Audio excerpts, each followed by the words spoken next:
Actually जीत तो ये हमारी क्या फीकी हो गई है, एंड में इतना लंबा खींच दिया, लेकिन शुभमन गिल के लिए तालियां भैया। शुभमन गिल ने सेंचुरी मारी है, वाकई दिखाया है बैक टू बैक सेंचुरी मार के। What a master class in batting it was from the Prince of world cricket Shubman Gill. और आज शुभमन की सेंचुरी की वजह से बहुत आसान चेज लग रही है, बिकॉज शुरू से आया, रोहित का पहले साथ दिया, अंत तक टिका रहा, नॉट आउट गया। तालियां शुभमन गिल के लिए, बिकॉज एक डिफिकल्ट पिच पे जो पहले ठीक लग रहा था कि सरफेस ठीक है, फिर बाद में और डिफिकल्टी होती गई पिच, उस पे शुभमन गिल ने अपनी क्लास दिखाई। और आज पता चल गया होगा, मैं क्यों लिखता था बचपन से कि शुभमन गिल ग्रेटर देन जिम्बा, बिजली का खंबा, कि जिम्बू से बहुत बड़ा प्लेयर है शुभमन गिल। आपने देखा कि एक चेज यहां हुआ जहां पे जरूरत थी शुभमन गिल की, उसने कैसे चेज करा। और एक चेज आपने कल देखा था पाकिस्तान में, जब 320 चेज करके जिम्बा ने अपना खंबा उखड़वा लिया था। तो डिजर्व करता है शुभमन गिल नंबर 1 स्लॉट, और तालियां शुभमन गिल के लिए कि he is the number 1 batter in the world right now in ODI format. और आज क्या आगाज किया है भैया, किस अंदाज में आगाज किया है। बांग्लादेश, चलो इतना बड़ा कंपटीशन नहीं था, लेकिन आप बीच में डामाडोल हो गई थी इनिंग आपकी थोड़ी बहुत, और शुभमन गिल ने पूरी इनिंग संभाली। रोहित शर्मा आउट हो गए, विराट कोहली आउट हो गए, श्रेयस अय्यर आउट हो गए, अक्षर पटेल आउट हो गए, केएल राहुल भी ऑलमोस्ट आउट हो गया था, हाथ की कैच थी उसकी, बट शुभमन गिल ने चांसलेस इनिंग्स खेली। ही मेड श्योर कि वो एंड तक खड़ा रहे और आप मैच जीतो। केएल राहुल भी क्या छूटने के बाद थोड़ा खुल गया, आराम से उसको चांस मिला और उसने बहुत बढ़िया खेला। बांग्लादेश की मैं तारीफ करूंगा, 35 पे 5 से पहुंचे 228 तक, तो बढ़िया था बांग्लादेश के लिए भी, लेकिन end of the day India was just too good and they are too far ahead of Bangladesh. बातें बहुत सी करनी है, because there are lot of lessons that we have learn today, कि हम क्या लेसन्स लर्न कर सकते हैं इस जीत के बाद। क्योंकि जीत में क्या होता है ना, कमियां आपकी छुप जाती है, जैसा फील्डिंग हमने क्या करी, हमारी बॉलिंग कॉम्बिनेशन क्या होने चाहिए, और ये भी क्या इस पिच के ऊपर, बिकॉज हमने सारे मैच दुबई में खेले, क्या टॉस पे बहुत कुछ डिपेंड करेगा।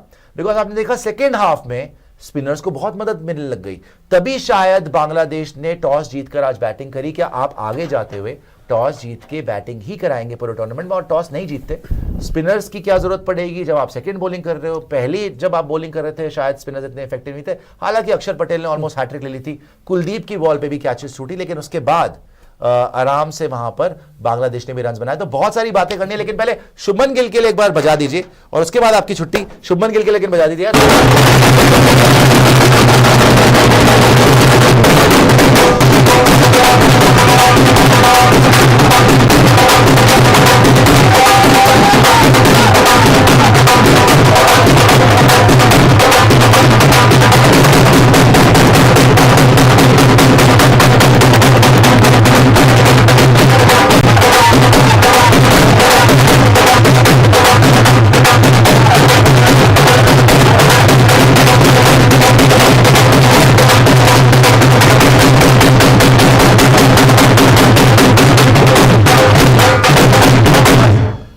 Thank you so much, thank you so much. आप लोग चल सकते हैं। तो ढोल वाले भैया के लिए भी बहुत बहुत शुक्रिया आपका, और बहुत मजा आया। देखिए यहाँ पर इंडिया के भी 2 पॉइंट हो गए। आपको नेट रन रेट भी दिखाएंगे, इंडिया की नेट रन रेट हमने क्योंकि इतना स्लो चेस किया है, तो न्यूजीलैंड तो काफी आगे है, लेकिन दूसरे ऑब्वियसली दूसरे पायदान पे इंडिया है, लेकिन तीसरे पे बांग्लादेश है, बिकॉज उनकी नेट रन रेट जो है वो पाकिस्तान से ऊपर है। पॉइंट्स टेबल भी जैसे आपके पास आ जाएगा, पॉइंट्स टेबल को अपडेट कर दीजिएगा। लेकिन जैसे मैंने कहा दोस्तों, मैच तो आप जीत गए हैं अपना गोलू सोनू, क्यूरेटर से बात कर रहे हैं गंभीर साहब, ठीक है क्यूरेटर से बात कर रहे हैं, लेकिन जिस तरीके से पिच ने बिहेव करा है और जिस तरीके से केएल राहुल एंड में बिहेव कर गया था, अगर केएल राहुल की विकेट वहां आ जाती, मैच तो फिर भी जीत जाते, रन इतने नहीं थे, लेकिन बड़ा बुरा फंस गया था, बहुत बुरा फंस गया था मैच। मैं तो बड़ा सरप्राइज हो गया इस चीज से कि इस पिच पे जो दूसरी इनिंग में स्पिन मिला ना यार, जो इनका रिशाद ने किया है और जो इनका मिराज भी थोड़ा बहुत कर रहा था बीच बीच में आके, मतलब स्पिन का क्या होता है। पर मैं एक ही चीज, जो आपने लर्निंग की बात करी ना, अगर मुझसे कोई पूछे कि सबसे बड़ी लर्निंग इस मैच से क्या थी,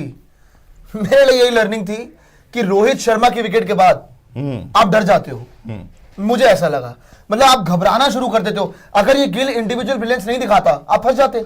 और मैंने नितिन ने भी आपसे क्या बोला था, एक बात बताओ मुझे भाई साहब, अपना सोनू मोनू, सॉरी ये सोनू तो है जो मोनू जी, ये बात बताइए, ये जो 100 शुभमन गिल ने मारा है, ये रोहित शर्मा नहीं मार सकते? बिल्कुल मार सकते। क्या रोहित शर्मा एंड तक नहीं टिक सकते? क्या रोहित शर्मा डैडी 100 नहीं मारते? किस बात की जल्दी में रहते हो? अगर रोहित भी शुभमन के साथ होते, दोनों पहले 35 ओवर में मैच खत्म कर देते, लेकिन रोहित शर्मा अपनी विकेट फेंक क्यों रहे? रोहित शर्मा ने पिछले 2-3 सालों से कसम खा रखी है कि जो बंदा पहले हर दूसरे मैच में तीसरे मैच में 100 मारता था, बड़ा 100 मारता था, उन्होंने एक कसम खा ली है कि नाउ मैं खेलूंगा तेज, मैं अंधाधुंध बल्ला घुमाऊंगा, अंधाधुंध तेज या खेल सकते मैं हैं। छक्का चौका ही मारूंगा 40-50 हर बस। बॉल पर, चाहे किसी दिन 40 बने, क्या चाहे ऊपर वाले ने लक दिखाया तो हो सकता है वो 100 बन जाए, लेकिन मैंने एक ही तरीके से खेलनी है, आई विल प्ले डिस्ट्रक्टिव।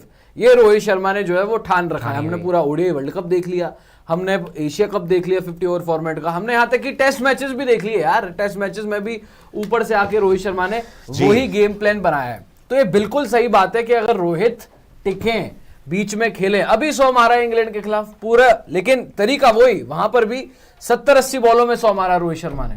यार आपको भी पता है अगर आप 70-80 बॉलें खेलेंगे ना, आप 100 चुटकी में मार सकते हैं। आज कितनी बॉलें खेली? आज 36 बॉल में 41 रन बनाए। इतनी बॉल और खेल लेते 100 मार देते आप, लेकिन बॉल तो खेलो। जब वहां पर टिके रहोगे, वहां पर खड़े रहोगे, छक्का मारने वाला आपसे बड़ा प्लेयर कोई है नहीं है, सबसे ज्यादा छक्के आप ही ने मारे हुए। लेकिन सबसे पहले रोहित शर्मा को ये समझना होगा कि हर बॉल पे ऐसा नहीं खेल सकते, और स्पेशली एक लेसन जो मिला सेकंड इनिंग्स में दुबई की विकेट पे तो बिल्कुल नहीं खेल सकते, क्योंकि जो नया बैटर आ रहा है उसके लिए ये विकेट बन जाती है सबसे ज्यादा डिफिकल्ट। जो सेट बैटर है वो इजी रन स्कोर कर सकता है, वो सिंगल डबल ले सकता है, वो स्ट्राइक रोटेट कर सकता है, प्रेशर नहीं होता। लेकिन जो नया बंदा आ रहा है उसके लिए ये विकेट जो है एक तरीके से हेल है। हमने खेला भी अजीब है। देखो, आप जबरदस्ती अगर लप्पे घुमाओगे कि नहीं जी हम जल्दी खत्म करेंगे तो प्रॉब्लम भी होगी। बांग्लादेश है आपके सामने तो आप बच गए हो, न्यूजीलैंड आपके सामने होती, इवन पाकिस्तान आपके सामने होती तो आपको टफ फाइट मिलती, एंड तक फाइट मिलती, और इतना आसान होता नहीं। दो तीन चीजें, एक तो भैया इस कितने ओवर में हमने चेस किया है? 47 ओवर में आप जाके 228 चेस कर रहे हो, तो इससे ये तो पता चल रहा है कि इस पिच पे 300 वाली पिच तो ये है नहीं, और 250 भी यहाँ पर टफ फाइट हो सकती है in a good match like India versus Pakistan, India versus New Zealand. लेकिन इंडिया वर्सेस पाकिस्तान के लिए मैं तो यही पूछूंगा भाई, अर्शदीप को आप बाहर रखना चाहते हो कि अर्शदीप को खिलाना चाहते हो? बिकॉज नई बॉल के साथ आपको विकेट्स चाहिए, बीच में भी विकेट्स चाहिए, डेथ में भी विकेट्स चाहिए। I think Arshdeep is a much better bet than Harshit Rana. Absolutely, yes. Shami भाई ने जरूर आज 5 विकेट लिए, अर्शदीप को मेरे ख्याल से खिलाना चाहिए। आप 3 स्पिनर के साथ ही जाना चाहते हो या फिर आप अर्शदीप को लाइनअप में डालना चाहते हो? क्या होगा? क्या आप अक्षर पटेल को 5 पे ही खिलाना चाहते हो हमेशा, या आप अक्षर पटेल को जो नीचे करके, यार सिर्फ ग्रुप ए का दिखाइए ना, ग्रुप बी का देखना ही नहीं है, तो ग्रुप ए का ही दिखाइए ना। अक्षर पटेल को आप दिखाना चाहते हो 5 पे, कि केएल राहुल को आप 5 पे भेज सकते हो। आज Shubman Gill deservedly he is the I think the player of the match. हालांकि शमी भाई को भी मिल सकता था, 5 विकेट लिया शमी भाई ने। ये देखिए रोहित शर्मा 36 बॉल्स पे 41 रन, अच्छा खेले, बहुत विकेट फेंक के चले गए, 7 चौके मारे, 113 की स्ट्राइक रेट। उसके बाद शुभमन गिल, इसने करी है मेहनत। जो मैं बोलता हूं ना, पावर प्ले का मजा लेके नहीं गया है कि पावर प्ले में मजे करे, चौके चुक्के मारे, छक्के मारे, उसके बाद आउट होकर चले गए, नहीं, इसने पूरी उसके बाद मेहनत भी करी, पावर प्ले के बाद टिका रहा, 78 की स्ट्राइक रेट से 2 छक्के मारे, 9 चौके मारे, 129 बॉल्स पे 101 नॉट आउट यार, ब्रिलियंट गिल।